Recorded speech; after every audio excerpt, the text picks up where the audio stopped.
lights are off and away they go. Extremely loose. He's managed to hold on. I think he missed the complete. He's crazy As I stuff. said, Freitas is on the grass on the infield floor. He slides through. He tags Richard.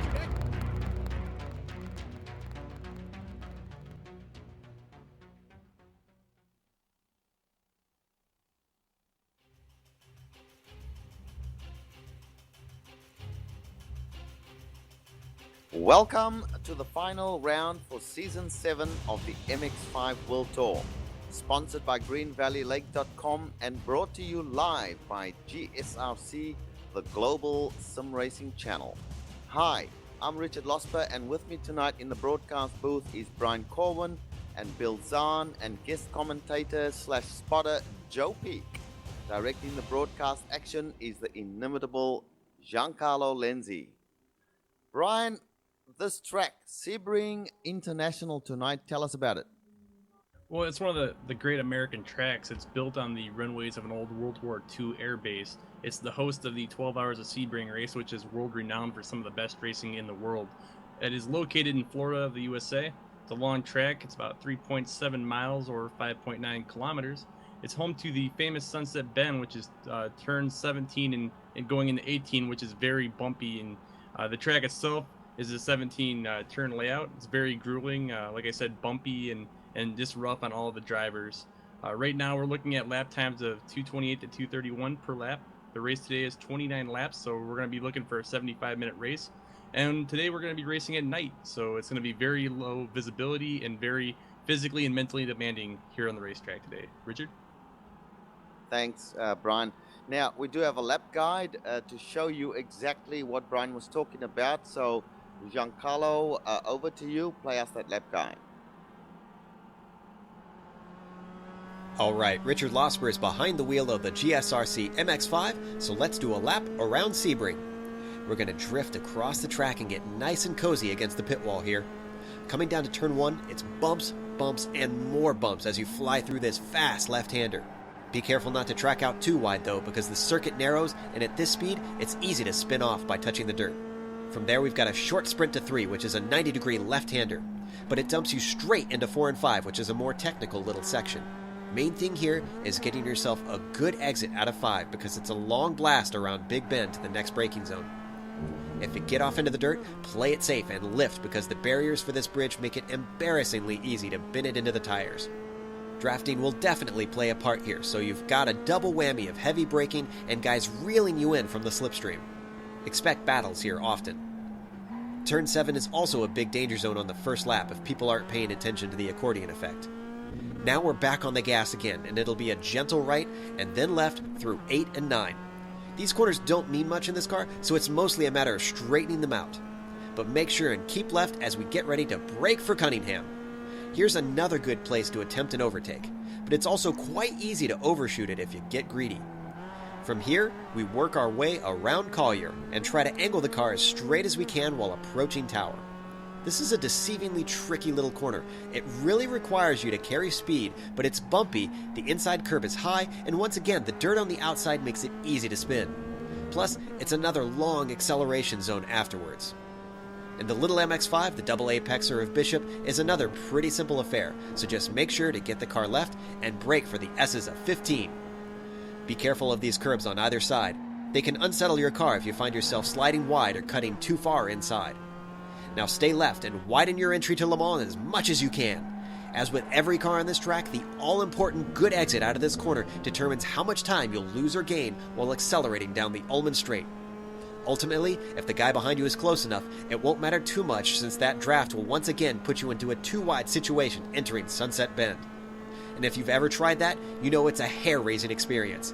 It's got this curved braking zone from that kink at the entry, and then on top of it, it's one of the bumpiest, most unsettling corners in racing. There's about 100 lines you can take through here, but in the end, all that matters is who's in front when you cross the start-finish line.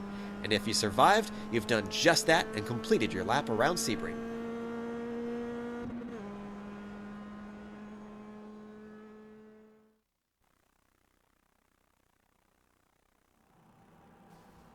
And that was a lap around a Sebring International at nighttime. You can see pretty much how dark it is in places here. So it's going to be a tough race for some of these guys, or for most of these guys.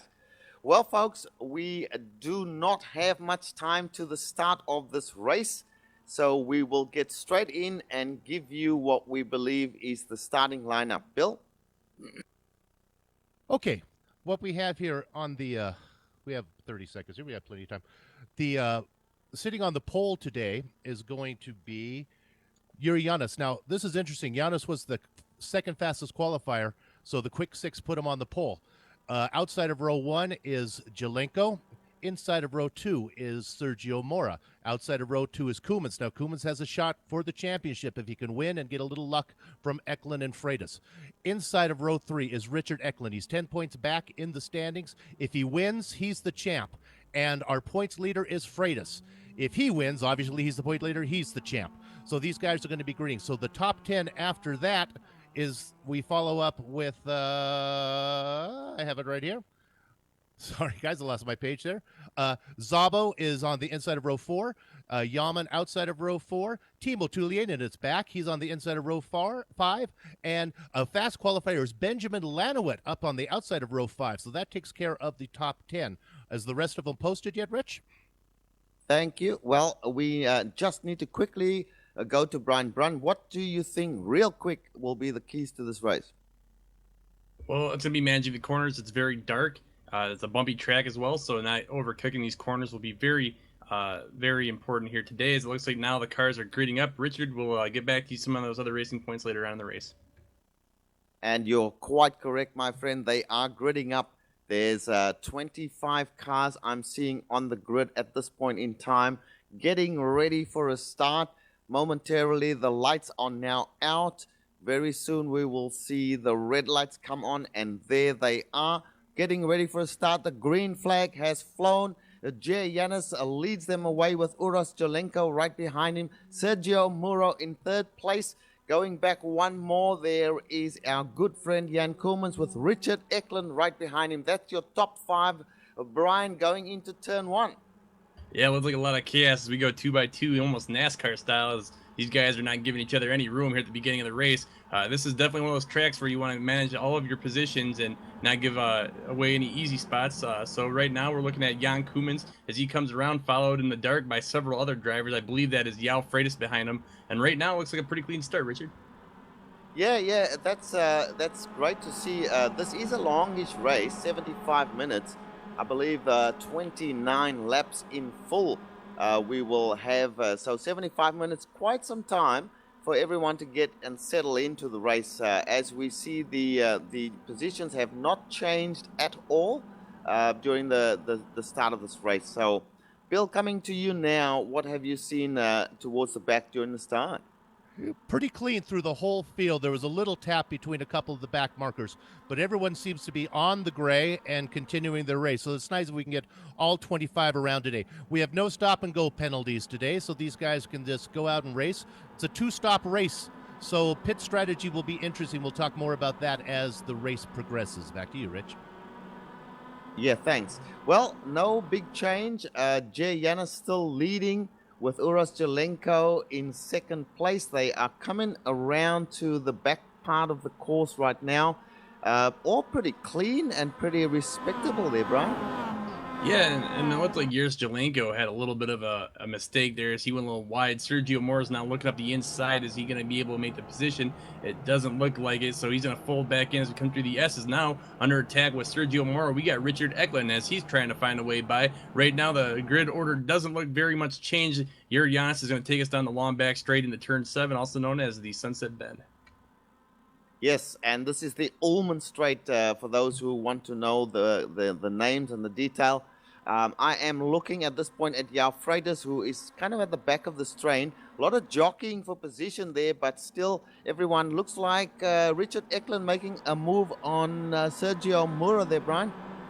Richard Eklund looked like he made a little bit of a late move there. You gotta be kind of careful because that inside wall can really sneak up on you in the dark. Luckily, he got through without clipping it. Now he's gonna try and drag Sergio Mora up the inside. Mora is in a good braking position if he can get a good entry into turn 1. Let's see if he's able to make up any of those positions right now. Looks like he's gonna be boxed out and is gonna hold on to that outside line. And it looks like Urs Jelenko went a little wide there, so now it's gonna have Jan Koumans and Sergio Mora trying to bid for that position on the inside as we come back through the S's. Gosh, they're going through 2 by 2. We've got Eklund and Jan Koeman side by side for a moment there going into the Big Bend. And it does look as if Jan Koeman's got away with that move on Eklund. And now he's got Uros Jelenko in his sights. Sergio Muro did get by Uros Jelenko as well, and he is now sitting in second place, Brian.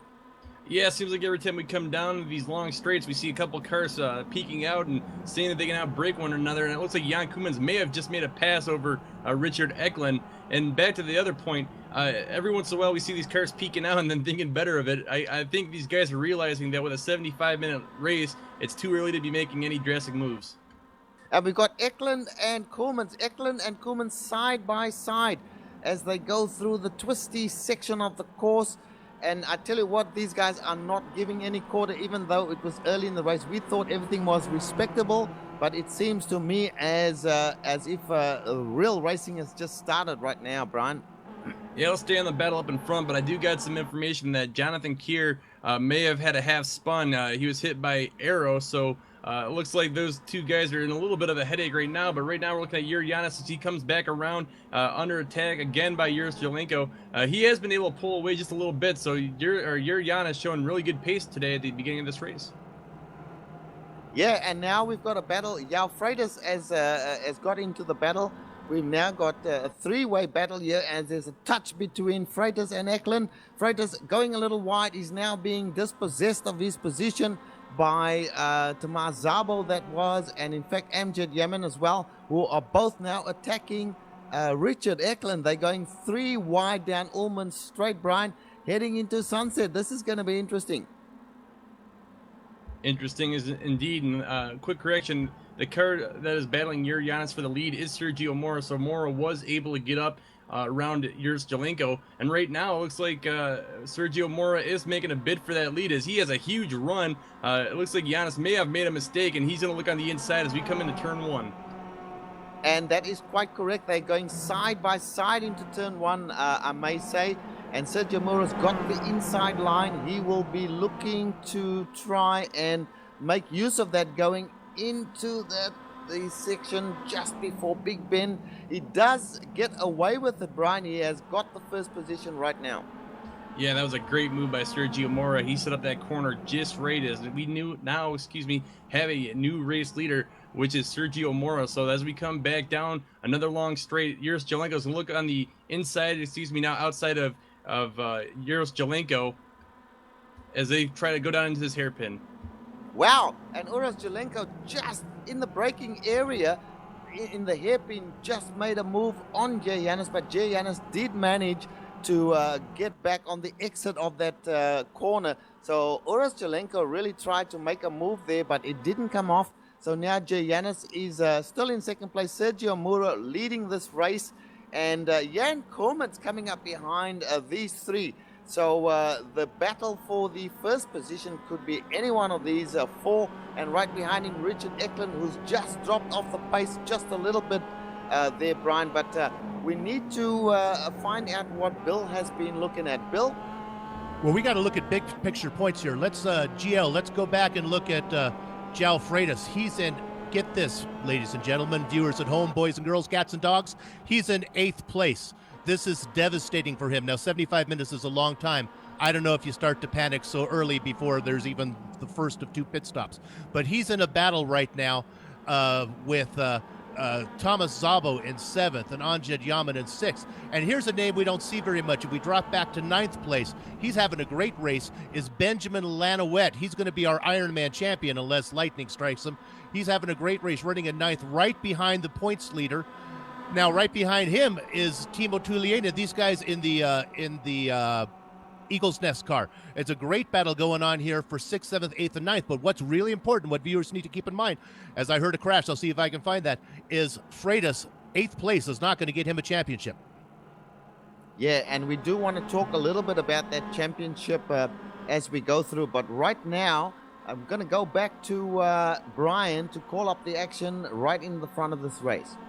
Yeah, Yuri Giannis has definitely closed up that gap on Sergio Mora once again. Looks like no one's letting each other to get away from anybody. So right now, Sergio Mora, we're going back into the S's. He's defending the lead very intensely from Yuri Giannis. But Jan Koemans, he's moved up to third place. Great start from Jan, and Juris Jalenko's dropped back to fourth. Now right now, Richard Eklund's having kind of a few inconsistent laps. He looks very quick today, but I've seen him drop some tires off into that dust, which is really going to slow him down over the long run. But nevertheless, Richard Eklund, a very good driver in this series, he has a very good chance at a win today. Yes, and it looks, Brian, as if Jan Koemans got by Juris Jalenko and took the third position over. So he will have Jay Yanis in his sights right now. But I want to go back to Bill. Bill, what was the status of the championship going into this finale? Oh, and as you come to me, Freitas and Zabel just got together. They both made it through. Now here's the story. Koemans and Eklund have nipped away at Freitas's lead throughout the last 5 or 6 races. Of course, Freitas has to start 6th every time, so they're able to, the guys who are chasing him are starting ahead of him. Right now, it sits this way. If Eklund can win this race, he's the champion. If Freitas can win this race, he's the champion. If Koemans can finish ahead of them and Eklund and Freitas fall a little bit behind, maybe 1 or 2 spots behind them, Koemans is the champion. Right now, the way they sit it, right now with Koemans in 3rd and Eklund in 5th, we're looking at Eklund as the winner. Koemans right behind him, and Freitas is going to get 3rd place. So it's a long way away from the end. Again, I don't know how soon Freitas has to start worrying, but 8th place is not going to get him the championship. There's a tight battle going on. Look, as I continue on with my thought, then I'll throw it back. We got to keep in mind that Yuri Yanis was the fastest qualifier today. So I think Koemans is not going to be able to just eat Yanis up on his way to Mora. It's going to be very interesting. Let's go back to the front, Rich. Quite correct. And I will say that Jan Koemans is driving for all intents and purposes like someone who wants to win this championship. But you're quite correct. Mura and Yanis in front of Koemans there. They're not going to give that position up very easy. And in fact, Juris Jalenko directly behind Jan Koemans as well. He's looked very, very pacey today, Brian.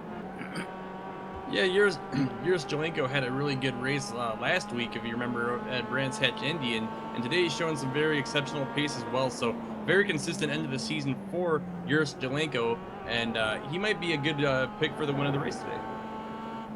Indeed. And Richard Eklund, who has every possibility of winning the championship as well, he's in 1, 2, 3, 4, 5th place at this point in time. Still plenty of time for these guys to work out their strategy, remembering, of course, Bill, that there's 2 pit stops here today.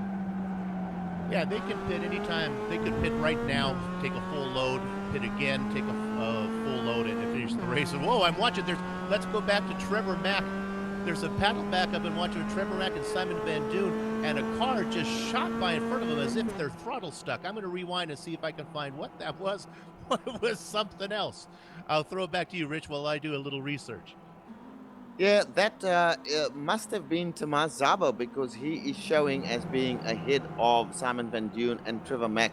Tomas Zabo had great potential, Brian, coming into the series, but I guess you could say has not quite lived up to that potential throughout the series. Would you agree with that, Brian?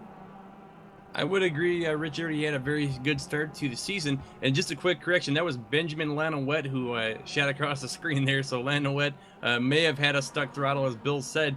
But yeah, going back to Thomas Zabo, he had a very strong start of the season, and it just seems like he kind of fell back into the middle of the pack and kind of drifted off into the sunset. So not really sure what to make of that. He is a good driver, so I would not take anything off of him as a driver and skill, but not a very strong end of the season for Mr. Thomas Zabo. Quite correct. And what we should focus on also is Amjad Yaman. Amjad Yaman had a very up and down season, I guess you could say, but he was very strong early on, leading the championship at one stage. We are currently looking at Amjad now following Yao Freitas, so he's still a very strong driver. As we see an accident in front of these two coming up the front straight there. Did anybody catch who that was? That was Uros Jelenko. I'm not sure what caused it, so we'll have to go back to replay, Richard, and see what happened. Yeah, we're getting a replay of that. Uros Jelenko it was, all by himself, right in the middle of the start of the front stretch there. We see him coming around the track. He's all looking good. Coming around Sunset, getting onto the... he hits the wall and then goes into a spin and hits the opposite wall. So that's curtains for him, Brian. Well, like I said earlier in the race, Richard, that wall on the inside and the outside coming out of turns 17 and 18 really sneak up on you. It's really easy to go out really wide there, and if you turn in too early, you also have the risk of hitting the inside wall, which is not lit, so very easy to not see it and then have to make a last-minute evasive move. So it looks like Uros Jelenko, he's going to have some damage to repair. Hopefully he can finish the race and not lose too much time here, but that's a very devastating blow to his current position. And we're only 6 laps in, so we have quite a ways to go. Yeah, very unfortunate there, but you called it correctly. Both the inside and outside walls of Sunset are devastating if you hit any one of them. You can sometimes get away with just brushing the inside wall on the entry of Sunset, but you hit that outside wall, it's pretty much going to be curtains. Well, let's go back to watching the battle up front, Brian. I'm now with Jan Koemans once again. It seems to me he is not making up any time whatsoever on Sergio Moura and Jay Yanis. Well, with that being said, Richard, actually, let's drive back to Trevor Mack, as we have 4 or 5 cars in the mix right now, and they have been switching positions and driving at the end of their grip limits. So right now, a very intense battle for 8th, 9th, and 10th place, it looks like, and Simon Van Doon now even in the mix. So we got a whole heap of drivers here just making mincemeat out of these corners as they slice and dice through and try to get every inch of ground as they can. Richard, this is quite the battle earlier on the race, and we haven't seen anything with this many cars in the last couple of races, so this is quite the exciting change of pace. Yes, indeed, and I am now with Tom Rathie, as a matter of fact, and Tom Rathie is third in this little train. In front of him, Trevor Mack and Simon Van Doon, as these guys go through Sunset right now. Looking at the welcome in bed and breakfast car, the paint scheme that Tom Rathie runs, Bill, a good race from him today. Yeah, there's been a battle going on, and also Dujan Bolden is in that. It's about 12th. If I run you through it, it's Dujan Bolden in 12th place, and now just a bunch of in front of him in the red, white, and blue welcome in car is Rathie. In front of him is Trevor Mack running in the top 10, and then Simon Van Doon in 9th place. Now, ahead of these guys was Benjamin Lanouette, who had a great race going, but it looked like his throttle stuck or his wheel jammed or something. He went across the grass and locked it up just in time to stay off the tires. He got it back together. He's back in the race. What's important and what to keep in mind with Benjamin Lanouette is he is actually in the driver's seat for the Ironman Championship. So the last thing that guy wants to do, more important to him than finishing well, is finishing all the laps. Right now, I'm just keeping an eye on Mack as he's having a great battle. If we go up a little bit, boy, Mack and Van Doon are really going at it there. A little bit ahead of them, and there's quite a gap. We go up to Timo Tulienu, who's running all by himself in 7th place, and ahead of them then looks like Amjad Yaman running in 6th. So let me go back to you, Rich. Yeah, thanks, Bill. Well, I think we might take a few minutes now, Brian. We did not do justice to the keys to this race, so let's talk a little bit about that. If we can bring up the graphic for the keys to the race, if that is possible. We'd like to come back to that. It's sponsored by Cozy Cabins in the Green Valley Lake, and we ask visitors to go to their website, cozycabinsgreenvalleylake.com. So, Brian, what exactly do you think are the keys to winning this race right now? And we've got the benefit of having seen some of the laps already. Well, the first thing is to be handling the darkness. As you can see on either side of the track, a lot of these corners are not lit. So to make up for that lack of lighting, the race officials put these reflectors down on the edges of the road to make the drivers kind of get an idea of where they are on the track. And then the rest is basically muscle memory. A lot of the corners that you see here, are basically invisible until you're right on top of them. So it's very difficult to make a good turn in and get the most out of your speed and momentum when you're running in these conditions. Now, it's a very technical track. We're doing a 17 turn layout with a variety of different corner types. As you can see, when I believe it was Yurs Jelenko spun off and hit the wall in turn 17, he went over a series of bumps, and turn 17 has always been known as a very bumpy corner at a very high speed, so it's very challenging. Every corner here on the track has a pretty late apex, which is unusual for a racetrack, but it does give Sebring a very unique feel to it. And then the majority of the track, again, is not lit, so very dark at nighttime.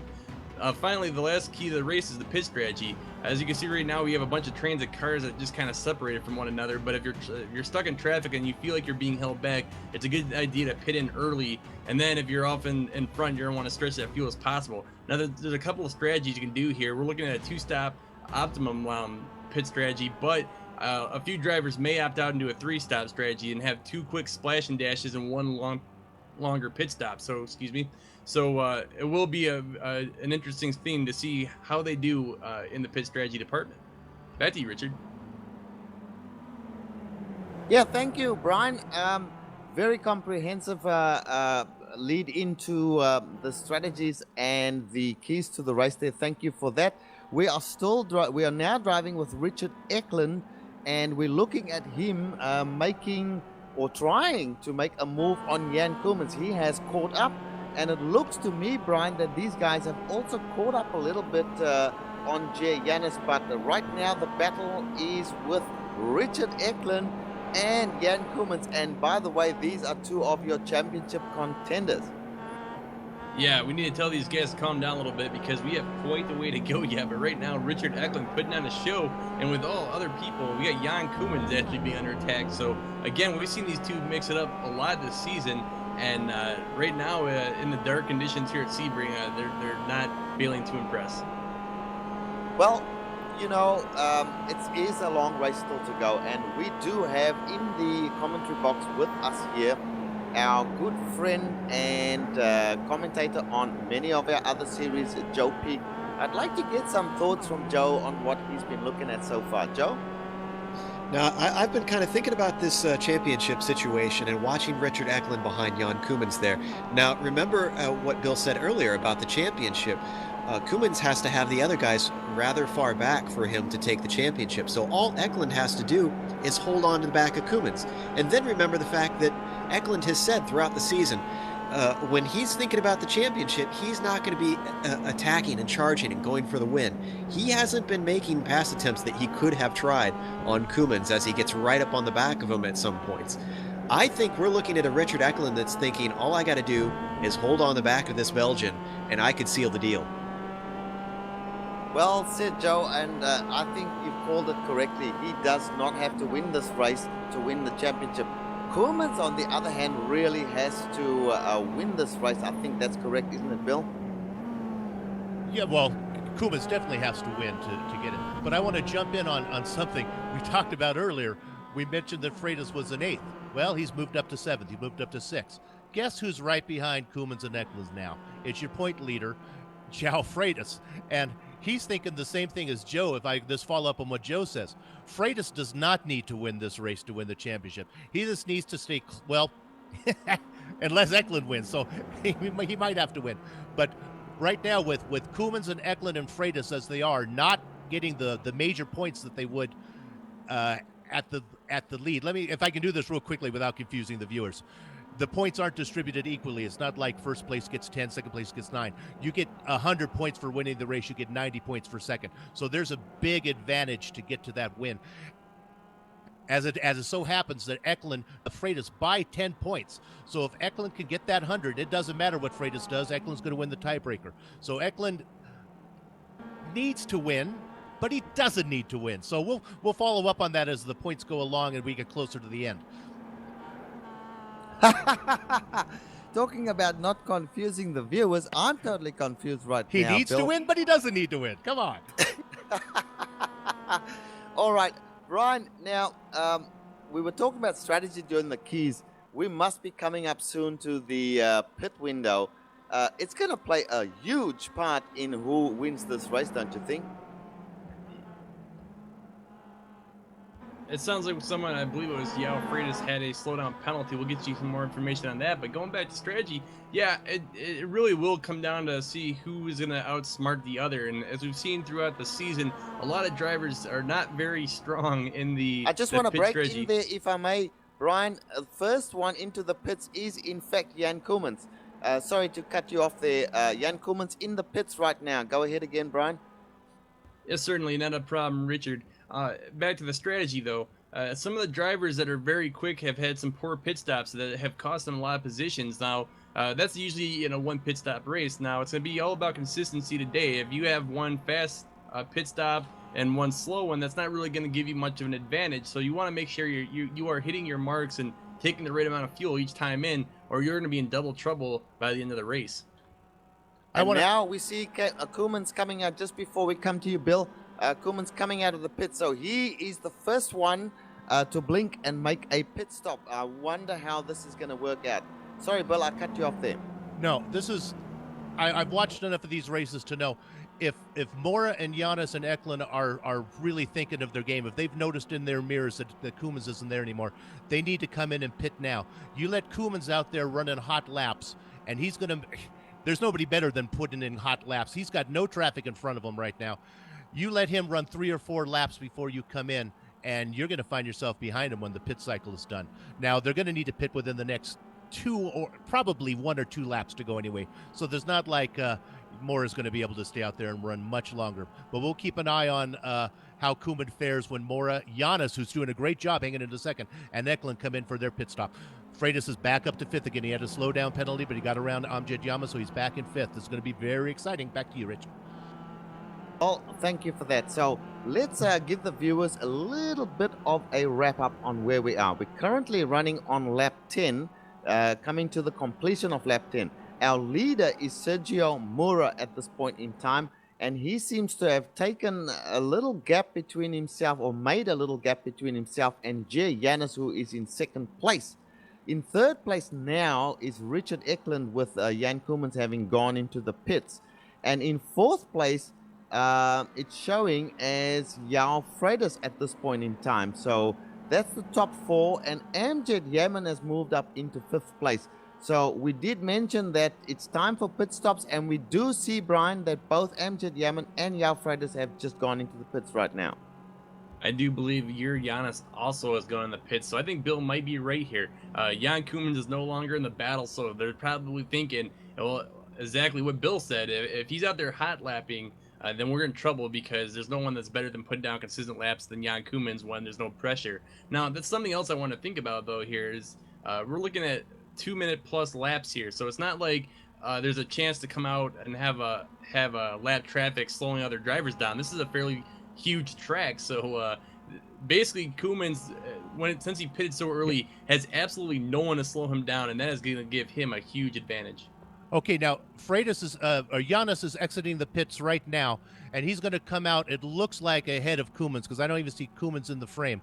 Giannis had a much faster pit stop than Freitas, but in the pit strategy right now, when they have to take 2 stops, there's no guarantee that Giannis took on a full load. So we'll have to keep that in mind as the race progresses. That second pit stop, since Koemans took a full load, he might, as the pit stop progresses, he might not need to take as much on the next stop. Back to you guys.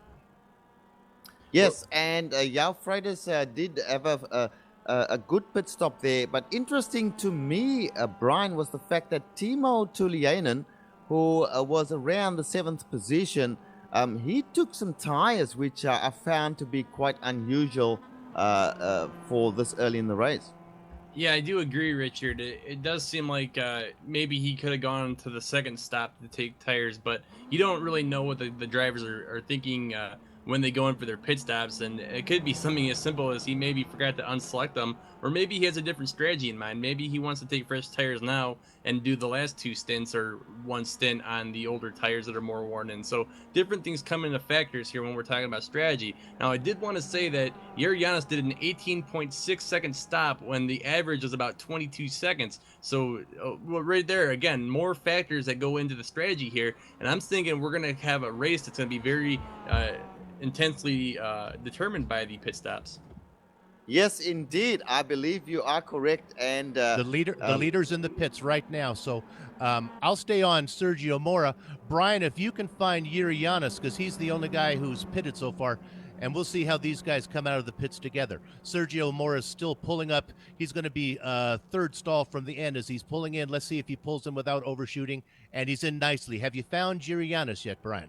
Yeah, and it looks like your Giannis is going to be coming around turn 17 and 18. So very quickly as he crosses under the bridge, we got your Giannis heading for the start-finish line, Bill. Okay, Mora is still in his stall. He's still filling. So I'm guessing, unless he gets going pretty soon, Yuri Yanis might be our new leader when the cycle's all done.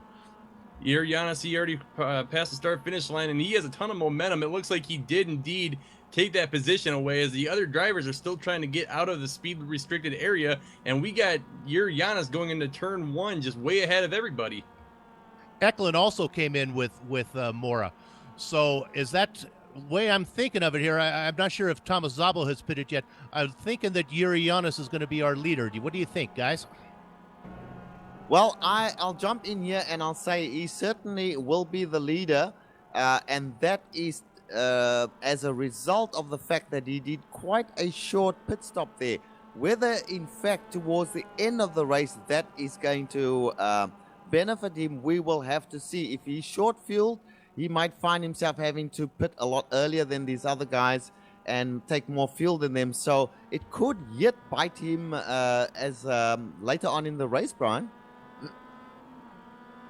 Yeah, that indeed, Richard. And right now we're just looking at some of these pit times as our director sends them in. And it looks like Thomas Zabo had a very unusually long pit stop. Now, the fastest pit stop in this last cycle was 18 seconds.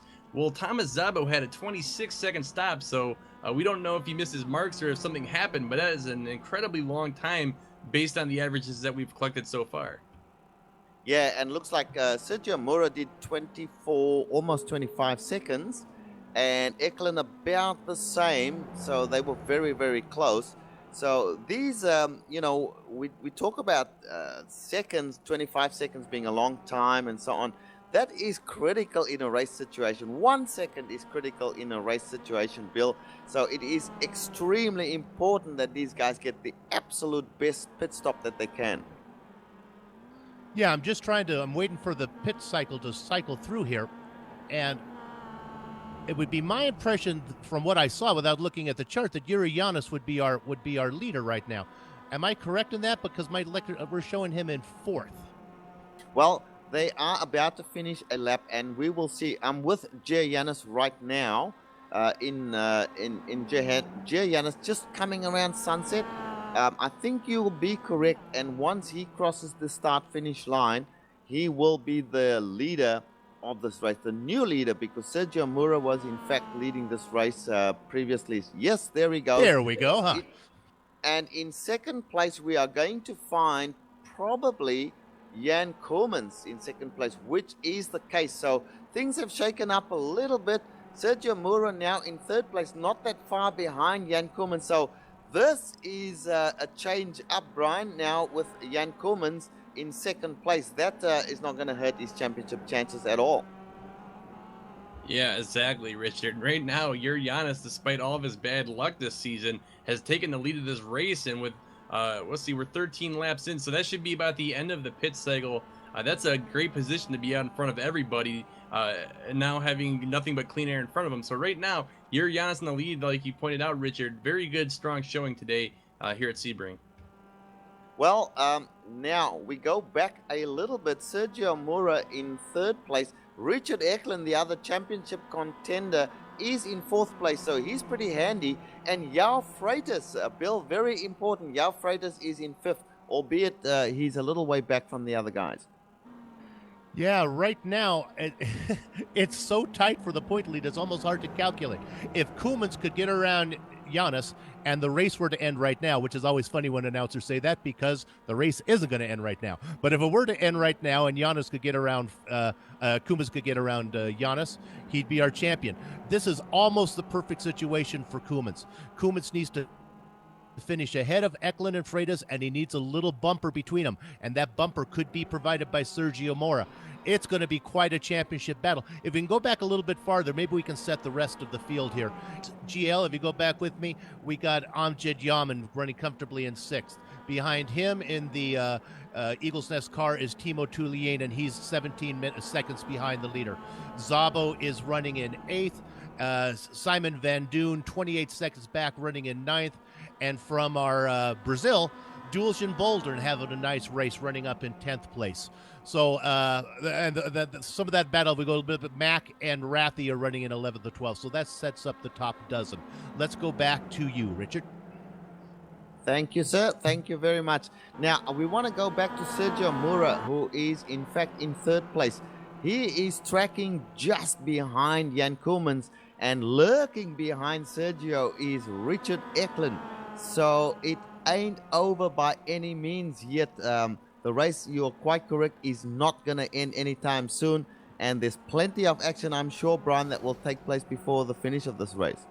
Speaking of action right now, we got Sergio Mora all over the back of Jan Koolmans as we see one of them go wide. That dirt just shooting up through the darkness and being caught by the headlights. Coming through the tricky S section of the track, I have noticed that Sergio Mora seems just a little bit faster through here. However, I don't think he'll have enough speed to make a good run here on Koolmans quite yet, but Koolmans goes wide. He takes a lot of grass and dirt under his tires, and that's going to slow him down right now, giving Sergio Mora a run onto the hairpin. Still just a little too far back to make a move, however. Well, I have to tell you that, in fact, Sergio Mora loves this track. He is very, very fast here, as we see Richard Eklund now coming right onto the back of Sergio Mora, who is right on the back of Jan Koolmans. So these 3 great drivers are going to battle it out, and that will be for the 2nd place. Meanwhile, Jay Yanis has made a little bit of an escape, as he is in fact 3 seconds, more than 3 seconds ahead of the 2nd placed person, in being Jan Koolmans, Brian. Yeah, your Giannis, like we said, he had a kind of a rough second half of the season, as he's been very quick but making mistakes. Even at Brands Hatch to the Indy layout last week, he had a huge mistake in turn 1. Today, he's definitely showing a lot of pace. He's about 3.5 seconds up on the rest of the pack. So right now, I don't think he's looking like he's feeling too shy about anything else that happened. But we should point out about potential. Yao Freitas, he's typically the fastest guy on the track day in and day out next to Jan Koolmans. He is about 12 seconds back, so I'm not really sure what to make of it. Maybe he didn't get enough practice in, or the track at night's not his strong point, but definitely a little bit shocking the last couple of races he's had, finishing quite a ways back. Well, Richard?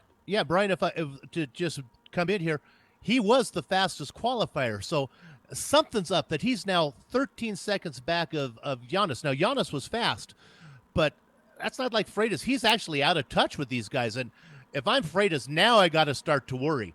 Now, not only am I running in 5th, but I can't see the guys that are in the points chase with me. This, we have a pit stop left to go, and it's hard to say what's going to happen at that. But I'm gonna start to worry that the championship may not be going to Portugal this season. Back to you, Richard. Yes, but we are only just on halfway right now. So there's still plenty of racing coming your way, folks. So stay tuned. This is going to end up a battle. I am pretty sure we have never had a disappointing race in the Green Valley Lake. So I'm going to go now to Joe Peak once again and get some of his thoughts, because he's just been sitting back and watching the action whilst we've been calling it. So, Joe, what do you think? Yeah, I've been keeping an eye on Freitas and his times. I went back and looked at his lap times, and he definitely does not have the pace that Richard Eklund does. So he's losing touch with him with every lap unless he can start to pick it up. So that's really critical right there. The other thing is I really want to touch back on Jared Janis. We've been talking about him leading and about his bad luck this season. He's got to be hungry for that win. I believe he only has one win to his name so far in this series, and he isn't terribly happy with that one. It was by everybody else kind of running out of fuel and just a really weird race at Charlotte. And so with everybody else, obviously Janis has the pace, but if anybody does start to catch him, I think you can expect Janis to be fighting hard, because he's had an awful season, and he's really going to want to start to cap this thing off with a positive note. Thanks for that, Joe. Now, I'm driving with Richard Eklund, and we're really on board here with Richard Eklund right now. Sitting there behind Sergio Mora, who's sitting behind Koolmans. These guys do have Jay Yanis Brian in their sights at the moment. Yeah, Yanis has slowed down a little bit. His gap originally about 3.5 seconds has been reduced about 2.6 seconds. So I don't know if they decided that maybe battling was not the right thing to do right now, and now they're just kind of cooperating with one another, using each other, not letting each other go necessarily, but not maybe battling as hard in the corners. And that has definitely been a good strategy, because now they're catching up to the race leader, and then once they catch up to Yanis, and then you could really go all out and just give it to him. Because let's keep in mind, these guys all want to win as well. Everyone here is in a very good place in the points, and no one wants to lose to the other. So right now, it looks like they're trying to close that door up over Yanis for the lead. Richard? Yes, and as they cross the line, it looks like Jan Koolmans has taken another couple of tenths out of the lead of Jay Yanis, so they are running him down. And Richard Eklund, who we are still driving with, still sitting as we see Jan Koolmans go really, really wide out of turn one. This is going to hurt him. Sergio Moro looking on the inside there. He will take that position. They nearly touch, but all safely through now. Richard Eklund attacking Jan Koolmans. The action is hot, and these guys, there's been a change of position, Brian. Sergio Moro back into second place right now. Yeah, that was a very strange overtaking opportunity, because all the drivers took a very strange line through those corners. Very tricky part of the track. But right now we got Sergio Mora in second place, and I believe Jan Koolmans follows him, followed again by Richard Eklund. So Eklund, he's going to be the biggest loser in all of this. He had to slow down quite a bit to not run to the back of both Mora and Koolmans. So right now it looks like Richard Eklund is going to get a little frustrated, but he's still hungry and all over the back of Koolmans. Right now, what an intense change of events. Well, let me just check in with Bill here. Richard Eklund actually at this point in time, unless my calculations are incorrect, is winning this championship by sitting in fourth place. Is that right, Bill? If he's ahead of Koolmans, yeah, he's in pretty good shape. We have to keep an eye on João Freitas. He's still 12 seconds back according to what I'm looking at, but he hasn't crossed the start-finish line yet. So we'll see if he can narrow in some, run these guys down. It's really hard to tell right now. I think if Eklund is ahead of Koolmans, yeah, this is Eklund's. These guys, it's the championship. I've been doing the math here on my Casio calculator. I have one of those. Has swapped back 3 or 4 times, but the guy who has never been in the hunt for the championship is Freitas. So we got to keep an eye on him. Guys, let's go back to the front there. The battle. Sergio Moro made a mistake there, and now Jan Koolmans has taken over the second position from Sergio Moro. Brian, that was an opportunistic overtaking maneuver right there. Yeah, I almost didn't even catch that it happened because of the darkness here. Very tricky to identify some of these cars, but that was a strange move, but a very good one, and that pays off now as we come around turn 17 and 18 onto the start-finish line. Again, we're going to get an update of where everyone's at once we cross the line, but right now, Sergio Mora and Jan Koolmans putting on a clinic on how to drive this place at night. See, let me butt in here real quick. Second place is where Koolmans is right now. That's worth 90 points. Eklund's in fourth place. That's worth 78 points. The difference is 12. Eklund leads Koolmans by 12 points. They would end up in a virtual tie. The tiebreaker is whoever finishes best in the final race. So Koolmans would win on a tiebreaker. Ladies and gentlemen, that's how close this championship is. And, that was just some real opportunistic driving. A slight bobble from Sergio Moro going into Sunset, or coming onto Ullman Straight, really. That's where the action was. And Koolmans was by him straight away, going up Ullman. So now Sergio Moro is in third place. Richard Eklund, Brian, has fallen back from these two. Just a fraction. He is about 3 seconds behind Sergio Moro right now. So he's fallen off the pace slightly.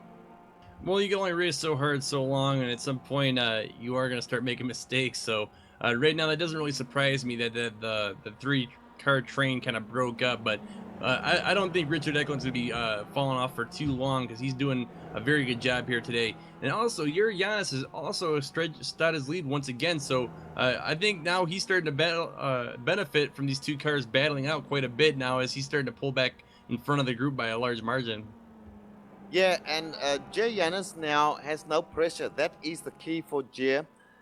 He's running by himself. He's in first place. He can just put down some really fast laps, which he can do. We have seen that in the past. He can put down really fast laps on any track. So he is in an ideal position at this point as we see him come onto the Ullman Straight right now.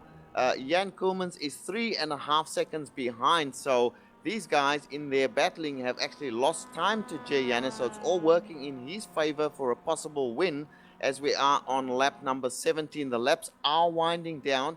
Sergio Mura in third place, by the way, still not far behind Jan Koolmans at all. And it's going to be critical towards the end of this race whether Sergio gets that second place, because that will reduce the point count for these top guys contending for the championship. Bear in mind, folks, that both Jay Janus and Sergio Mura cannot win this championship.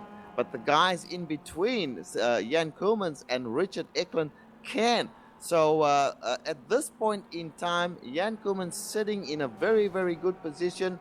Sergio Mura can change that whole outlook for Jan Koolmans, Bill. Yes, if we have time, let's go ahead and get the Eagle's Nest Tavern back marker salute out of the way if GL is ready to go ahead and do that. If he is, then I'm going anyway, because this is so exciting that we don't want to be stuck doing what we have obligated to do here when things get really close at the end. We're going to start our back marker review with Jonathan Herr. He's running currently in 19th position. He had a little incident earlier on in the race. He had a big incident last week with Sam McAleer. He got punted off the track. Sam almost got a penalty for that. We know this McAleer was in a real jeopardy on the point standings. Luckily, the Scotsman was okay with that. There was an appeal and it got overturned. Otherwise, if Jimmy Clark was alive today, he'd be rolling over in his grave. In 18th position is Ben Tucker. If we go up ahead, one spot ahead for him, it's Joseph Aro. We have a special award for Joseph Aro. If you guys stick around, he's made it into the Wall of Fame. Good for Joseph. Ahead of him in 16th plot is Jordy Fike. He's having a nice race. One ahead of him is Anthony Celentano.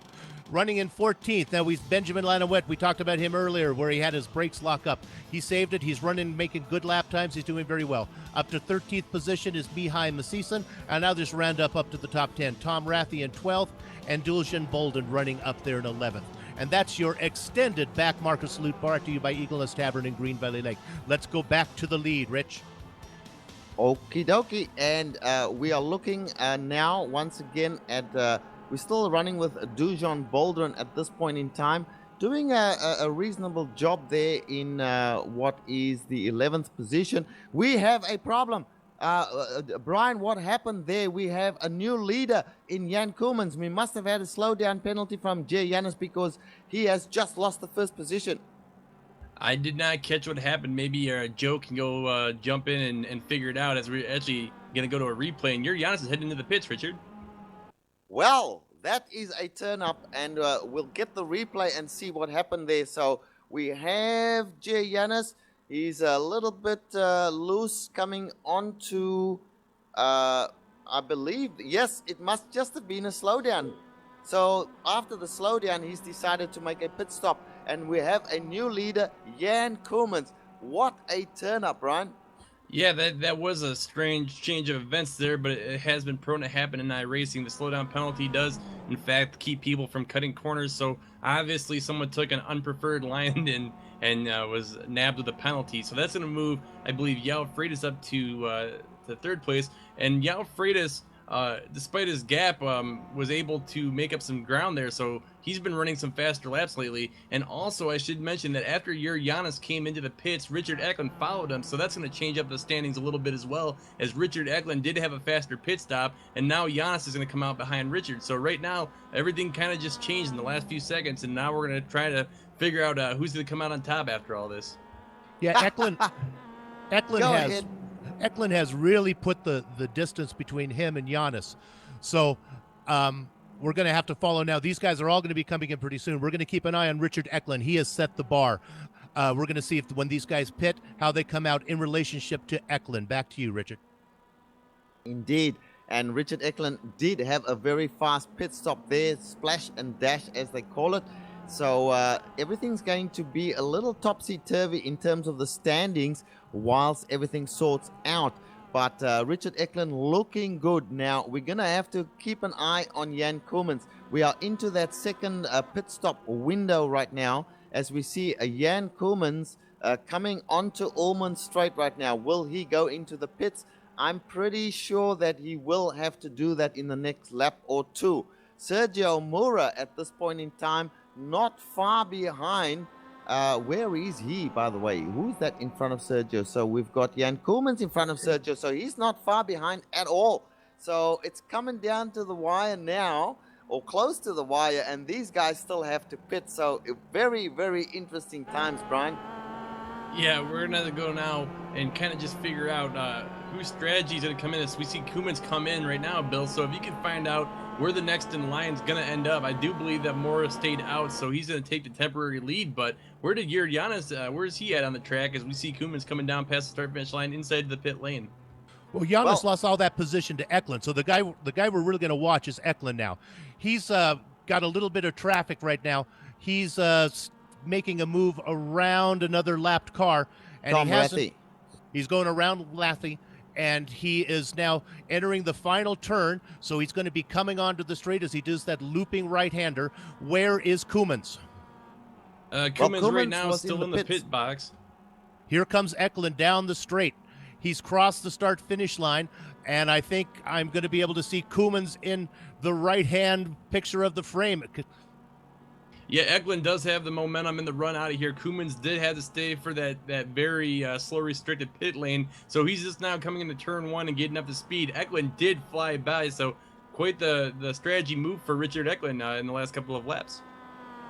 Yes, indeed, and the new leader after everything shakes out will be Richard Eklund, and Jan Koolmans not that far behind. So now we are on the run through to the the final laps, and Richard Eklund will lead the race in the final laps, but Jan Koolmans right behind him. Go ahead, Bill. I'm sorry, we still have Sergio Mora to worry about because Mora was only a half a car length behind Eklund, so Mora has yet to pit. So now pitting is not Mora's forte, and I got to think that Eklund probably has a little bit of an advantage on that. In fact, Mora has been complaining about his pit crew taking a long time to fill up the tank. He says, I'm doing everything right, but the tank's is not filling as fast as these other guys. So I think Mora can probably go for another 2 or 3 laps as he's going to go down the straight right now, so he's not going to pit this time. So we'll keep an eye on Mora in relationship to Eklund. Yeah, so the current standings is, in fact, Sergio Moura still leading this race, but still has to make a pit stop. Jan Koolmans is in third place. Richard Eklund, as we cross the line, we'll see everything shake out because it's just a little topsy-turvy in the iRacing standings right now. But Richard Eklund will certainly be the race leader once we have a pit stop from Sergio Moura. And it's time to check in with João Freitas. Where is João Freitas at this point in time? João Freitas is just coming around Sunset Bend. Has he pitted yet, Brian, in your knowledge? No, he has not yet. So the leaders who have not pitted yet are Mora and Freitas, and Szabo still need to make pit stops. Eklund and Koolmans and Yuri Yanis are the guys who have really the front runners who have been in. Right. And Richard Eklund still showing on my screen as he comes around Sunset. This will change, no doubt, but he's showing in 10th place. So when he crosses the line, we will see where he comes out in the standings. So he's approaching the line right now. He will be crossing momentarily, and indeed he does cross the line right now, and he's moved up to what is showing as 6th position. So Koolmans still, where is Koolmans at this point in 7th, time? right behind him. Right. Right. So these two guys now, these are the ones who will be fighting it out in the final stages. So all the guys in front of them take no notice of that, excepting for Sergio Moura and João Freitas. Once they pit, it's going to be absolutely critical, specifically for João Freitas, what sort of pit stop he gets. As we see guys now going wide onto the grass verges. Brian, the action now, everybody's got to be very, very tight working the mathematics out in their heads, trying to figure out what they need to do to win this thing. Yeah, I totally agree. And speaking of mathematics, that's a good transition, by the way. There might be some concerns for Richard Eklund. He had a very short second stop, which was only about 18.11 seconds. So my guess is if he's doing a two-stop race, he might have skipped tires and just filled up with the fuel that he needed, trying to use the already warm tires to his advantage for the last 8 laps of the race. Now it's going to be interesting to see if he has enough fuel, though. Maybe if he did do a routine stop and took a little bit less fuel, he might be running a little short. So we're gonna have to wait for the end of the race, unfortunately, to see what really happens there. But Richard Eklund's looking very good now once everyone pits through. Well, I will tell you, Brian, that tires are not going to be a factor in this race. He will be comfortable enough with the tires that he's got to see through to the end of the race.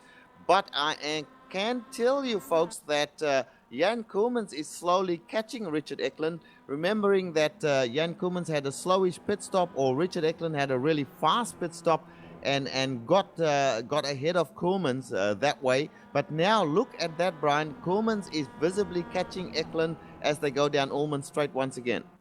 Yeah, Koolmans has not been lacking in the pace today for any stretch of the imagination. So right now, Jan Koolmans looking very strong as we come down this long straight into turn 17.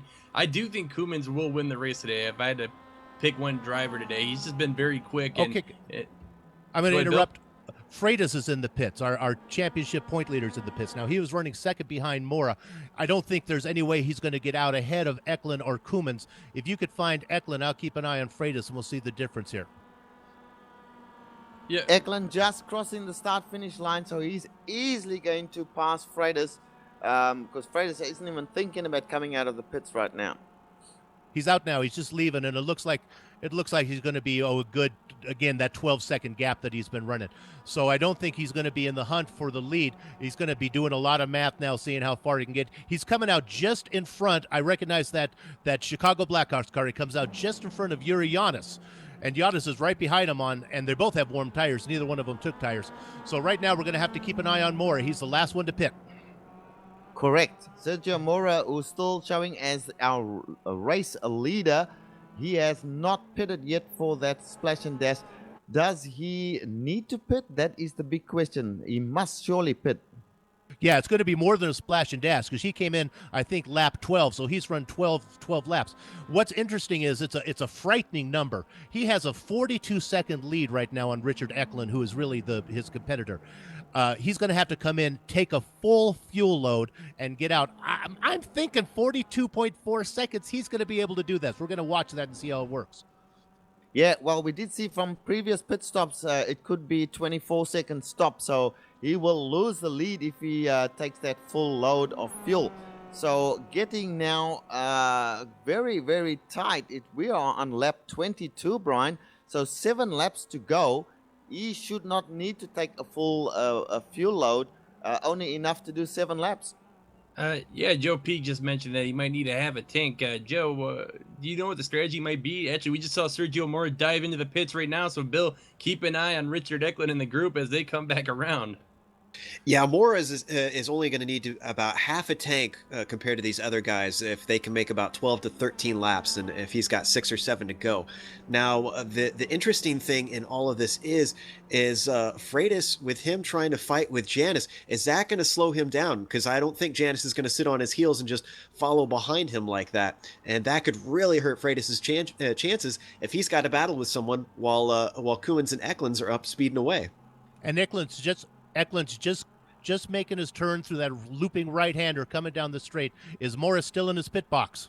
Mora's out. He's leaving the pit limited area, and he's coming into turn 1 right now. So he is quite a ways up ahead of the group. And right now, as he's coming into turn 1, it looks like he's going to hold on to that position.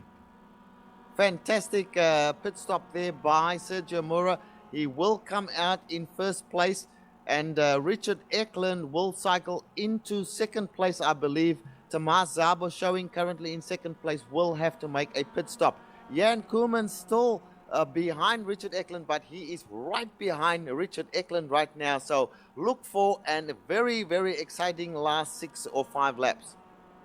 Yeah, I'm thinking that Sergio Mora knows something that everyone else doesn't, as that last pit stop raised the bar on speed. 15.84 seconds, Richard. That was a very quick stop. Yes, but as Joe pointed out, he didn't have to take full fuel. It's the fuel that takes the time in these pit stops.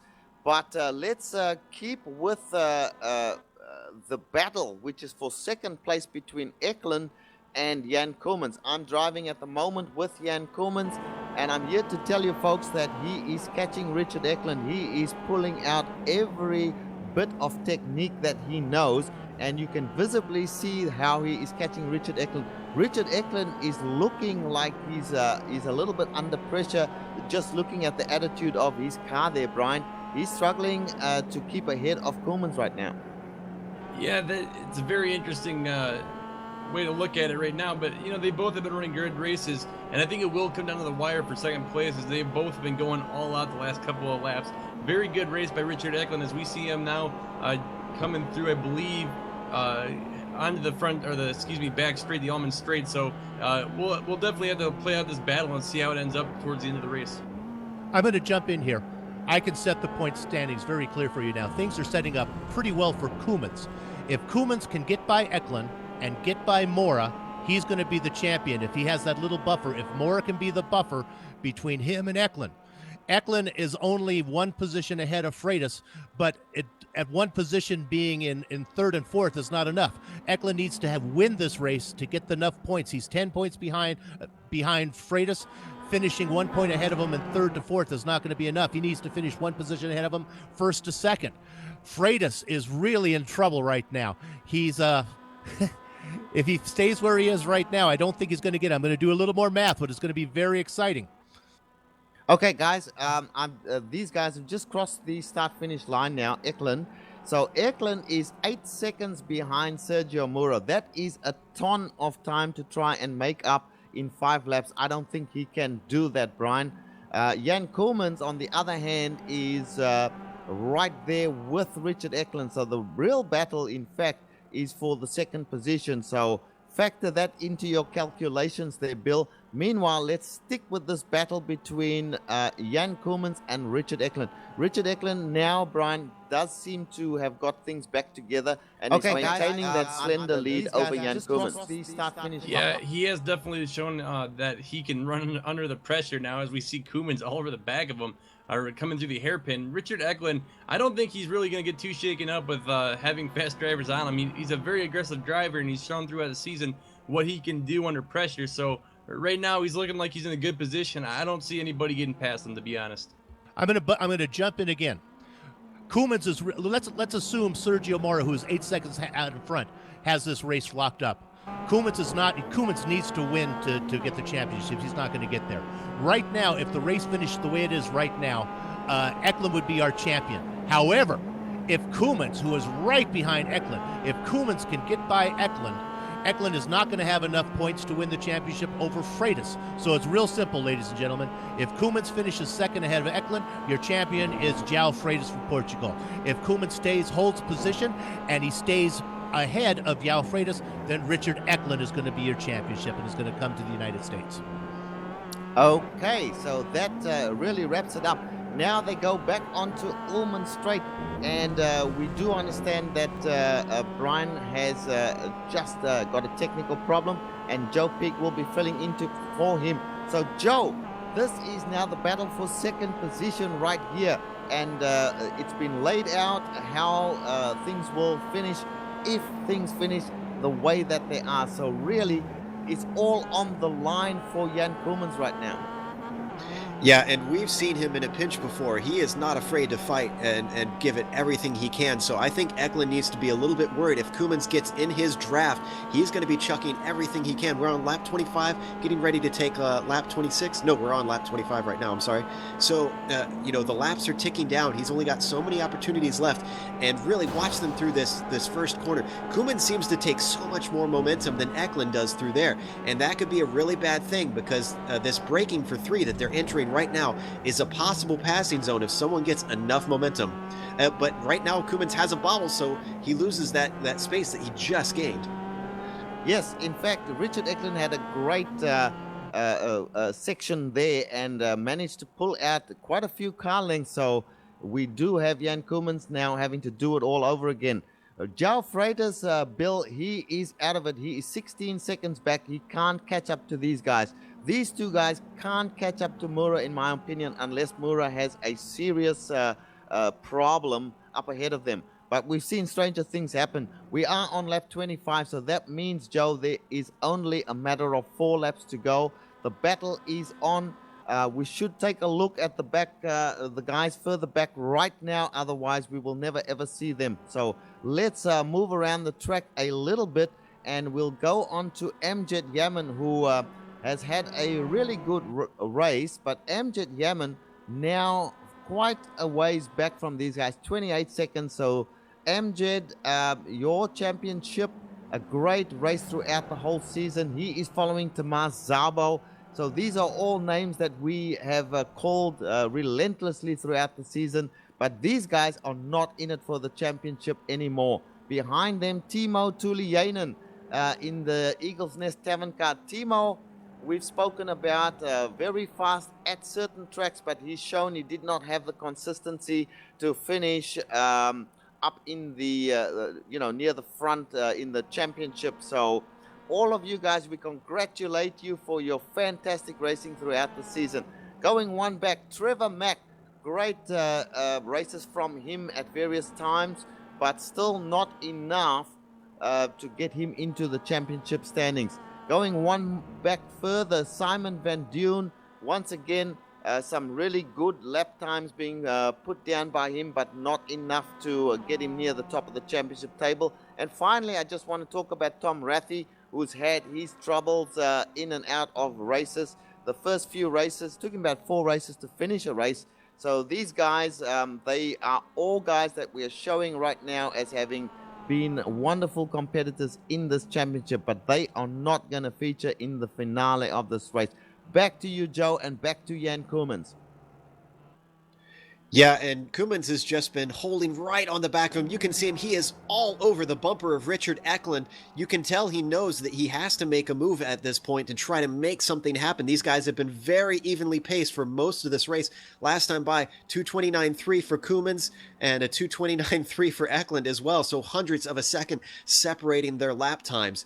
And they've got about 8 seconds up to Sergio Mora. So there is really no worry of them running him down unless he makes a mistake at this point, especially if they're going to start battling. And you have to feel sorry for Freitas in all this. Here's a guy who is leading the championship, and by a large margin for the majority of this latter half of the championship, and to lose it in the final race.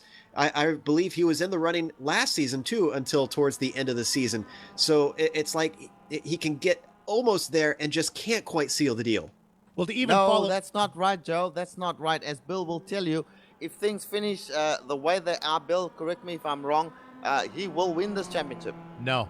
This is Eklund's right. Oh, and Eklund goes off on the grass, and this is going to, and Koeman's making a move on the inside. And what's going to happen is Eklund is only going to finish 1 spot ahead of Freitas. That's not going to be enough to do it. That pass right there gave the championship so far to Freitas. Freitas has to hope that Koeman stays ahead of Eklund, because Eklund running 3rd and Freitas in 4th. Freitas has a 10-point difference. That's going to not be enough for Eklund to take the championship. Eklund, also very smart, knows the math. He knows that he has to get now around that white Speedmaster, that Belgium ace who's ahead of him, the 3-time champion, and he's drafting him down the straightaway. We have 3 laps to go, Joe. I think Eklund now Eklund can't be cautious. Now Eklund, has he got the draft? It looks like he's going to go the outside. No, he's going to wait. Now Eklund has to throw caution to the wind. It's time for reckless abandon from the fluorescent blue Alpine Stars car. Yeah, and he is very much on the charge. He's got the bit between his teeth. We're completing lap 26. Only 3 laps left to go, Richard, for Richard to try and make something happen here. And this is exactly what Koemans wanted. Pressured him into a mistake. This is what makes champions here. And both of these guys know what it takes to win a championship. So I think at this point, it's a battle of the Titans, really. Well, isn't it amazing, Joe and Bill? I mean, Richard Eklund in 2nd place, I had my mathematics wrong. He was in championship winning position, and then he had 1 bobble, and now Jan Koemans has taken over that 2nd position, and that puts Freitas in championship winning contention. So these two, actually, the way that they are right now has a huge effect on what's going to happen to Freitas in this championship. So I don't know if these guys can be aware, Bill, of all the ramifications of a battle. I'm sure that all they're thinking about is just staying ahead of each other, like Jan Koolmans. Richard Eklund, by the way, Joe, coming up to make a move on Jan Koolmans. Is he going to get the job done? He's side by side with him. He's slightly ahead. Jan Koolmans does some fantastic late braking there and retakes the position, but he will be under pressure once again. Coming through the left-hander, Richard Eklund goes to the outside once again. Jan Koolmans sticks onto the inside as they come around. Gosh, take it over, Joe. I can't talk anymore. Yeah, this whole thing was set off when Koolmans went defensive into the hairpin and Richard Eklund tried to pull an over under him. Now he's going to get right beside him, but he's on the outside coming through Bishop. This might lose him a bit of time, but if he can just stay beside, yes. Now under braking for the S's, and it looks like Eklund decides to back out of it, thankfully, so because that's a very tricky braking zone. If he can just get right back up on him, he's going to try and carry as much momentum as he can through Le Mans here onto the Oman Straight, and it's just not enough as he's lost some time. He's got to gain all that back. He had his best opportunity to get by Koolmans, but I think Koolmans had just the right amount of tricks up his sleeve to hold back Eklund at this point. Yes, and when they cross the line now as they come around Sunset Bend yet again, Richard Eklund closing up on Koolmans there. Koolmans covering quite nicely, keeping it tight as Richard Eklund touches the wall, but it doesn't slow him down at all. Koolmans going wide there. Eklund will have an opportunity to try an inside move, being covered by Koolmans, but now Koolmans goes to the outside to get the better turn in, and Eklund passes him at this point going into turn number 1. And what is Koolmans doing at this stage? Koolmans has to give up the position. No, he doesn't. He is on the outside though, Joe, and he is braking very, very late, going into some of these corners. And Richard Eklund really almost touches him. So fantastic racing by these two. I had the exact same thought, Bill. That was incredible stuff from Eklund. He just clipped the curb and his car was wobbling all over the place, and still with inches between them they managed to not touch. But it's not over yet, as Koolmans is still defending on the inside of the hairpin yet again, side by side into the braking zone. Is Eklund going to get another over under? No, his momentum is ruined as the apex is taken by Koolmans. Koolmans, I think, did an interesting move coming into turn 1 there, because he started to go defensive, and then he saw the run that Eklund had on him, and he moved back to the outside. Koolmans had to have seen that he has been much better through turn 1. He knew that if he took the outside line, he could carry much more speed than Richard Eklund did, and that's exactly what he did in trying to hold him off. Now Eklund is right back up on the back of him as they head through Collier, Richard, and I think his next best opportunity is to wait and hold on, just wait for that draft and see if he can get him into Sunset. Well, we are on lap number 28. So when they do cross the line, it will be the last lap of this race. Bearing in mind, folks, that Sergio Mora is leading this race, we should not neglect to mention that. He has actually pulled out the gap now to 10 seconds with the battling that these two guys are going. But we are going to stay, as we often have to do sometimes, Bill, on the second place battle, because that really is where the action is. Right now, Sergio Mora winning. They're coming back onto Sunset. There was no real opportunity there for Richard Eklund. Now the draft comes into play. He does catch up a few car lengths, or 1 or 2 car lengths. But at this point in time, it looks like Koolmans has him well covered. Meanwhile, Sergio Mora is taking the white flag, so now we are on to the final lap as Koolmans heads around Sunset Bend, and Eklund is nice and close. This is going to be a good opportunity for him. He's going to have the draft coming down the front stretch. The big question is, what does he do this time around? Because Koolmans, again, is better into that turn 1 sweeper. Let's Final go ahead. lap. Let's go ahead and acknowledge that Sergio Mora is going to win this, so we can keep the camera. Usually we cut away to the champion, but let's go ahead and stay on this race, because this is really the race for the championship right here. If Eklund can get around that white car, he's the champion. If he can't get around the white car, then Freitas in 4th place is going to be the champion. Back to you, Joe.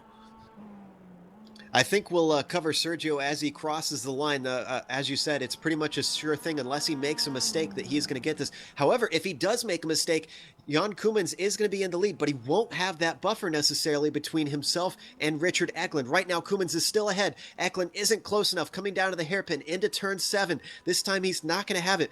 He will have that draft. Is he going to close in under braking, carry that speed through this slow right-hander? It looks like he made up a bit of time. Once again, it could come down to a last lap pass here. Now, I don't know what the point situation is, Bill. Is Eklund going to have it with him still being behind Koemans? He's got to get around Koemans to be the champion.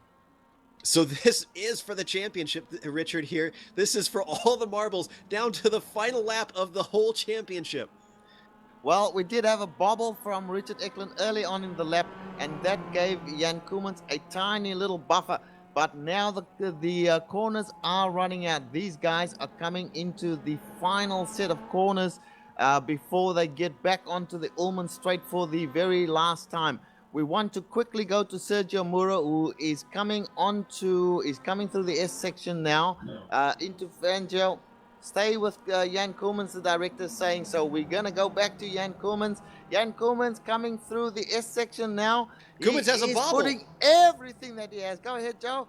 Yes, Koemans actually went off track a little bit. I don't know if he's going to get a slowdown for that, but he definitely lost him some time. Richard Eklund is right behind him. He's going to have the draft as they come down the Ullman Straight, and it looks like could be his best opportunity. This is it. There's not going to be any other chances unless he can pull an over-under. Koemans is going all the way to the inside. He defends that inside line. Eklund is going to try the outside. Is he going to be able to get an over-under? They're side-by-side into the braking. Meanwhile, Sergio Mora is going to take the checkered flag for the win, but we're going to stay on this battle. They're side-by-side. Eklund has the inside. He's going to out-drag him, or is he? Koemans is trying to come back on the outside. Richard, I don't know who's going to have it. Richard Eklund did not. Koemans looked like he had it. Beat Jan Koemans. Jan Koemans got the second place.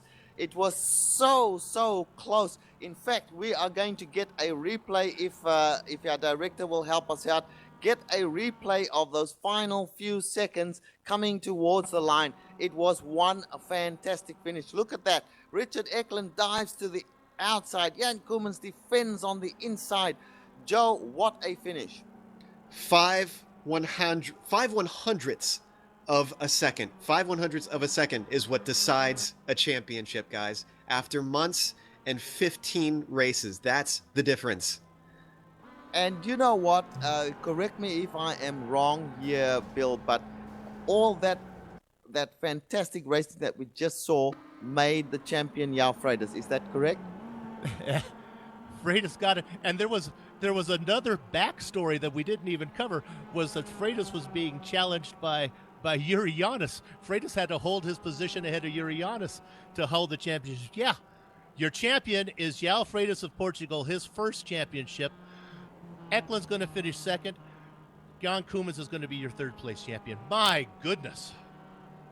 What a fantastic race. Folks, we are going to talk a lot more about this, but right now we are going to take a break, and then we're going to come back and give you all the standings and stories, and then do some interviews. So take us on a break.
Welcome back to the Green Valley Lake MX-5 World Tour, folks, where we just saw an incredible race, yet another incredible race in this absolutely fantastic series run by our commentator, Bill Zahn. Well, folks, let's run through the standings first, and Bill, you'll have the honor of calling the first few. Okay, starting the race, Freitas had a 10-point lead. When we're all said and done, Freitas is going to win this championship by 5 points. Now, I'm going to give you some numbers. 1,273 points. Eklund is going to finish second, 5 points behind, 1,268 points. It's amazing with 1,200 points in play that it comes down to 5 points. Koemans is going to finish third, 5 points back, 1,263 points. Those are your championship standings. Sergio Mora was really the fly in the ointment. He won this race. That cost Freitas, or that cost Eklund, moved him down to third place instead of second. The championship, when Jan Koemans inched past Eklund, it knocked Eklund down far enough in the point standings that he didn't have enough points to get past João Freitas, who is your champion. I need a drink. Back to you, Rich. All right, so we'll call the actual standings of the race here. The race was won by Sergio Mora. Second was Jan Koemans. João Freitas came in third place. Gia Yanis in fourth place. Amjad Yaman in fifth place. Sixth place was held down by Tomas Szabo. Timo Tulianen came in seventh place. Trevor Mack finished in eighth place. Simon Van Doon in ninth place. And Richard Eklund in 10th place. Is that right, Joe? That shouldn't be. That's I'm seeing the same thing as you, and I'm not sure why it's showing him in 10th place. That's very bizarre. That's got to be wrong, surely. But that's what we're seeing from iRacing. What is going on? I'm going to guess maybe there was a post-race celebration that maybe Eklund picked up a black flag and they threw him down they maybe canceled his last lap. That would be my only guess. Well, that changes everything, doesn't it, in the standings? No. What I saw is there's an old NASCAR saying that the fans go home knowing who the race winner is. And unless there's something we don't know what's going on, Eklund's going to get a third place finish on this one. All right, well, let's finish the standings. Joe from 11th place. Tom Rathie took home 11th. Benjamin Lanowet was 12th. Mihai Masesson was in 13th. Anthony Celentano finished 14th. Then in 15th, it's George Fike. Then Jules-Jean Boldrin behind him in 16th. Joseph Arrow in 17th. Ben Tucker in 18th. Jonathan Keir in 19th. Urin Ursum in 20th. Sky Willis was 21st. Craig McKenzie, 22nd, Thomas Torp in 23rd, Uros Jelenko was 24th, and finally, bringing up the rear, it's Reino Tani in 25th. Thanks, Joe. Well, we are going to do some interviews right now, and we have all three of the contenders for the championship in the interview room. So we're going to bring them all in, and we're going to talk to all of them at the same time. Bill, we will let you lead off the conversation, and we'll jump in from time to time and ask some questions, all of us. So let's bring them in, folks. We're going to jump in and do the Wall of Fame here first. Each season, three members of iRacing system in the MX-5 World Tour get inducted into the Wall of Fame, and quickly we're going to give these guys their tribute that they deserve. The three drivers who are entering this season are Arcadius Tateris. He's our first season champion. He's a long-time guy. He didn't race with us this year, but a great driver nonetheless. Also entering is Tom Rathie. He's fourth in all-time races entered, and he does great work in the IRT, puts in a lot of hours. And our third inductee onto the Wall of Fame is Joseph Aro. Now the old timers know him as Giuseppe. His name just changed his name to Joseph, but he'll always be Giuseppe in my heart. He has an incredible race streak going on of like 60 races in a row and 81 overall. He's well ahead of anybody in races entered. There's those 3 great inductees into the Wall of Fame. Now, let's go to our interviews and we'll go to Joe and see who he has online. Well, I believe if I heard right, we're going to bring everybody all at once. Although I think we should talk to Freitas first and see he won it all and claim the championship for the first time. So let's bring Freitas in, I suppose.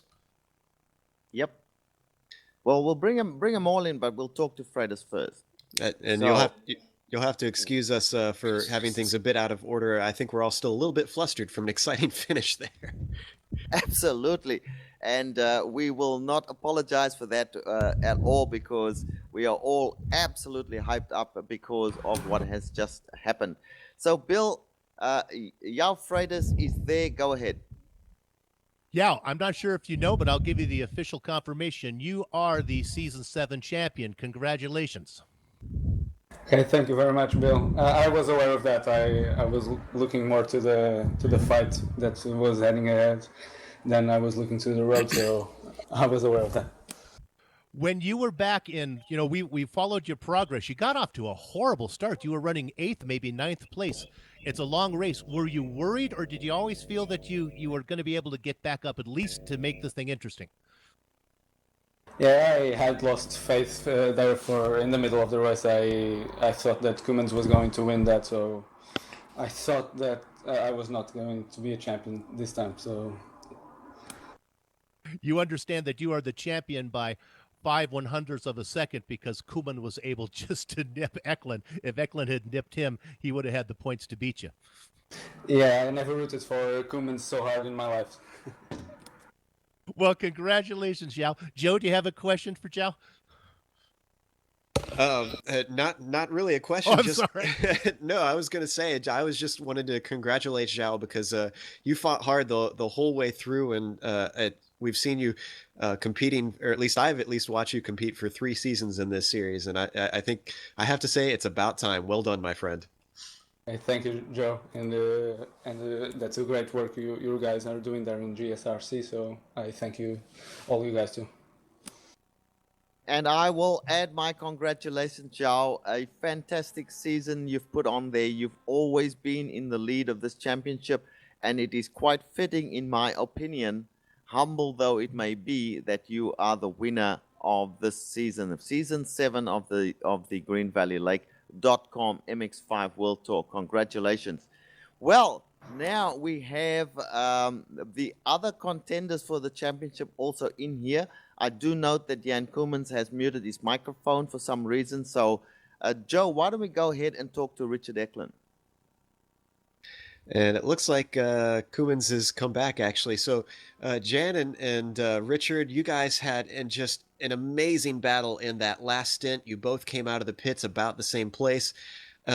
Richard, were you aware that you needed to be ahead of him to take the championship? Yeah, I was trying to do some calculations in my head to see where I needed to be. And if I knew if I had one person in between me and Joao, I had a chance. But I didn't know for sure. But yeah, I had a good idea. Jan, we saw you throw a lot of defensive moves in the final 3 laps to try and hold Richard back. Did you think that he had better pace, or did you just think the draft was allowing him to get a little bit closer to you? I think we're pretty similar pace-wise. I mean, sometimes he was a bit quicker, sometimes I was. It was just a matter of I was saving fuel for quite a while. Again, for some reason, I just used a lot of fuel. And I just about ran out, actually. So obviously, it seems like I'm getting better at driving defensive than actually overtaking people.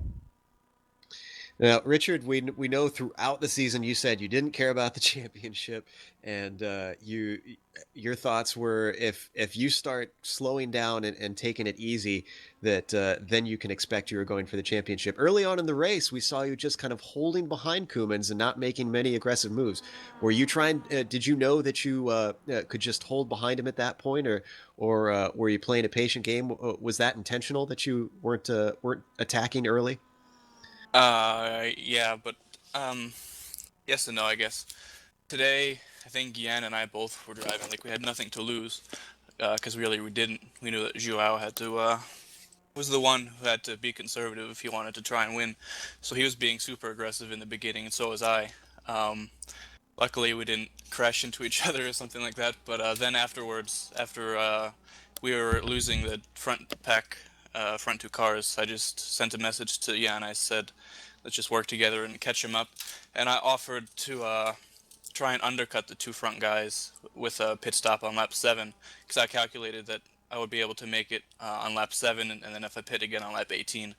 But Jan said he didn't think he'd be able to make it on fuel, so we didn't do that, and we did a separate strategies. But in the end, it was less than a tenth of a second, 2 races in a row. So I mean, it was a super fun race. I love driving like that. Last season, I wasn't driving that aggressively. I was shooting for the championship from race 1, and this season I had much more fun. The results show that I was driving better too. I think I had like 10 points higher average finish this year, so I had fun this season, and it doesn't bother me. I didn't win. One more question for Jan, and then I'll hand it back to Richard. Jan, I know it's probably a little bit late for you over there, and you're still on vacation, actually. Did you have problems not shouting to accidentally wake up your poor girlfriend?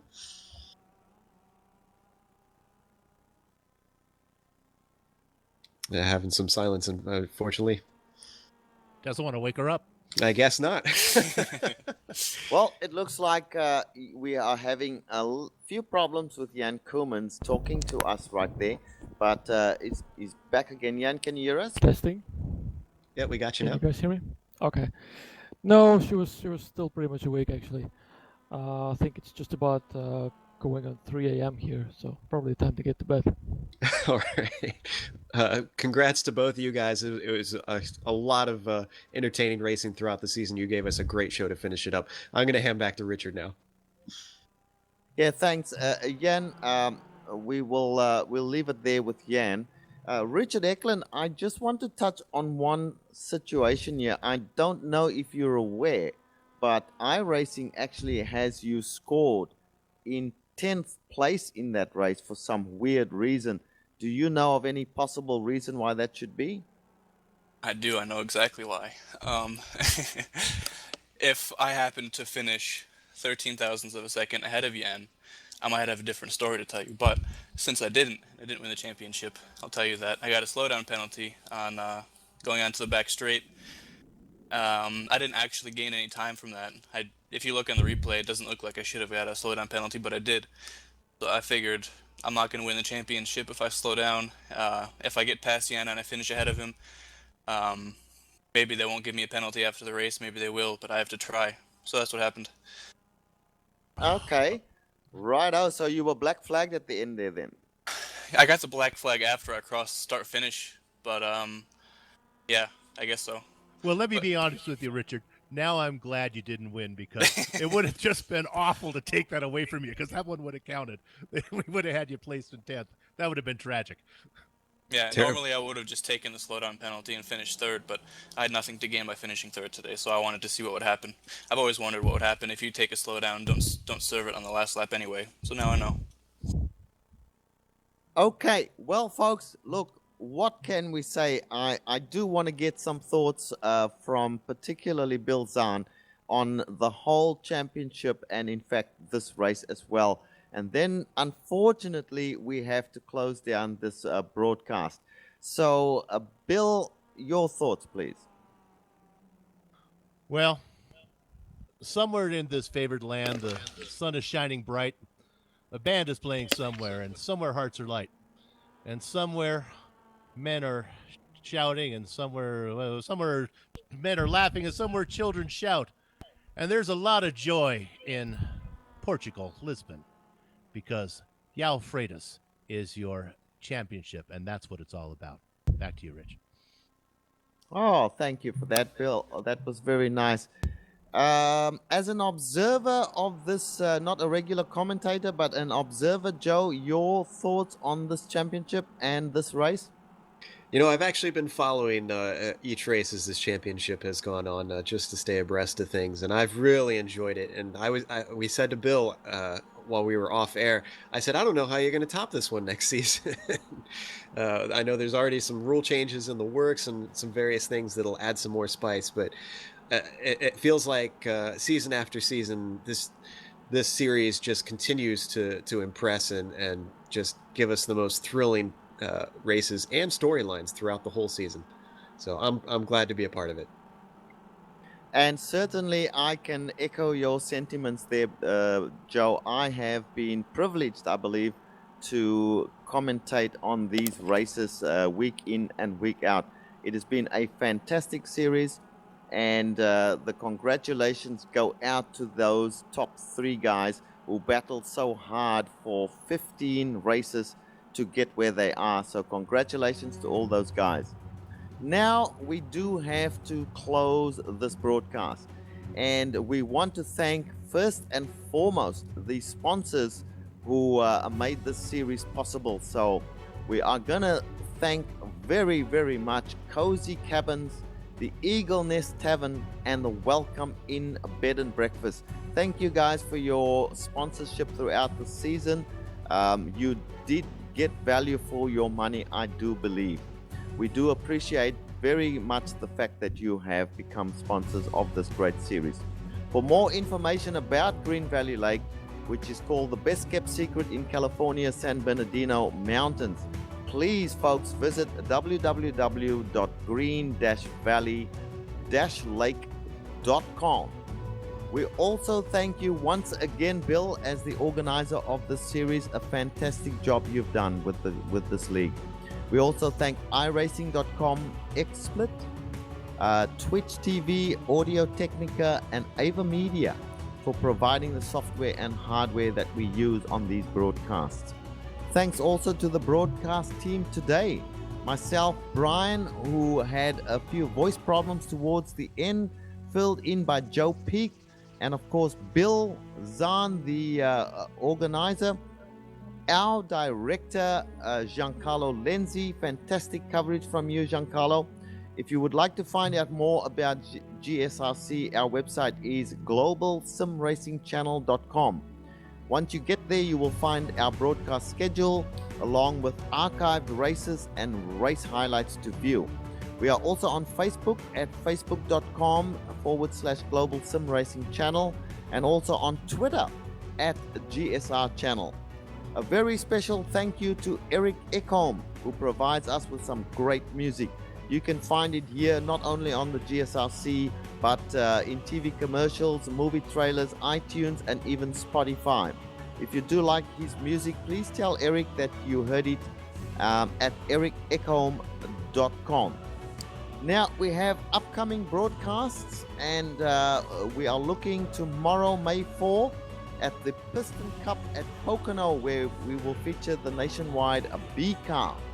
We have a new customer and a debut race tomorrow as well for the VSRA.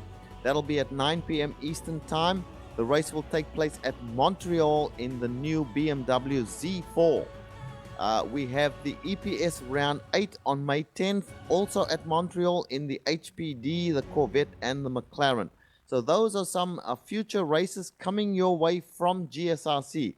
And we say to you folks, race hard, but race clean, and we will see you somewhere on track.